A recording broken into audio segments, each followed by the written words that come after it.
இது பார்த்தீங்கன்னா, சண்டே எடுத்த மினி விலாக்கு. சாட்டர்டேவே பார்த்தீங்கன்னா, பிளான் பண்ணி வச்சுட்டோம். நாளைக்கு காலையில இட்லி சுட்டு, ஈரல் கிரேவி வச்சுக்கலான்னு சொல்லிட்டு, நாங்களும் பார்த்தீங்கன்னா, நெறைய கடையில போய் கேட்குறோம், "ஈரல் தருவீங்களா?" அப்படின்னு சொல்லிட்டு.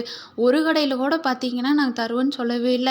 எல்லாரும் என்னங்கிறாங்க, "கறி இருக்குது, அதுக்கு தரணுங்க, தரணுங்க" அப்படின்ட்டு இருந்தாங்க. அதுக்கப்புறம் பார்த்தீங்கன்னா, ஒரே ஒரு அண்ணா வந்துட்டு, "சரிங்க நான் தரேன். ஆனா அதிகமாலாம் என்னால தர முடியாதுங்க. ஒரு ரூ. 50 மட்டும் தரேன்" அப்படின்னாங்க. "சாமி சாமியா இருப்பீங்க. கொஞ்சம் குடுங்க" அப்படின்னு சொல்லி பார்த்தீங்கன்னா, வாங்கிட்டு வந்துட்டோம். வாங்கிட்டு வந்து பார்த்தீங்கன்னா, இட்லி சுட்டு ஈரல் கிரேவி பண்ணியாச்சு.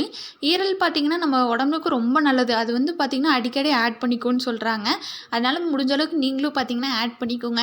மத்தியானம் பார்த்தீங்கன்னா, லெக் பீஸில பிரியாணி செய்யலான்னு சொல்லி பார்த்தீங்கன்னா, லெக் பீஸ் வாங்கிட்டு வந்திருந்தோம். 3 லெக் பீஸ் பார்த்தீங்கன்னா, ரூ. 100 சொல்லி குடுத்துருந்தாங்க.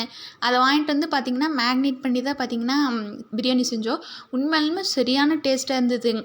அது நம்ம ஆஸ் யூசுவல் செய்றத விட இது கொஞ்சம் பார்த்தீங்கன்னா, டேஸ்ட் நல்லாவே இருந்துச்சுங்க. உதிரி உதிரியா வந்திருந்ததுங்க. இதுக்கும் பார்த்தீங்கன்னா, நாங்க குக்கர்ல தான் பண்ணியிருந்தோம். அதிகமா பார்த்தீங்கன்னா, இந்த மசாலாலாம் எதுவும் ஆட் பண்ணலிங்க. அந்த மேக்னேட் பண்ணும்போது ஆட் பண்ணதோட சரி, மித்தபடி பார்த்தீங்கன்னா, நம்ம எப்பவுமே தாளிச்சுடுற மாரி தாளிச்சுட்டு இந்த கறிய கொட்டியாச்சுங்க.